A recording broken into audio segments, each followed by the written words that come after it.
Общественная палата Коми подписала соглашение о сотрудничестве с региональным отделением политической партии «Новые люди».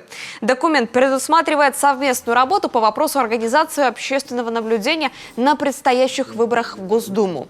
В единый день голосования за ходом избирательного процесса на участках будут следить больше 2000 общественных наблюдателей.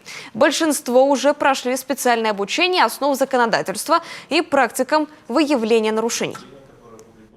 Общественная палата Республики Коми на себя берет добровольно обязательства всех людей, которых вы предложите, в том числе другие политические партии. Ну, вот я сказал, что с 4, которые входят в состав Государственной Думы, мы уже соглашение подписали. Новые люди, 5-я партия. И еще, значит, партиям, которые входят в Государственную Думу, мы отправили приглашение. Ну и на сайте нашем также приглашение есть в адрес общественных организаций, объединений. Мы со всеми, кто желает, подписываем соглашение и берем на себя обязательства, повторюсь еще раз, по обучению этих людей.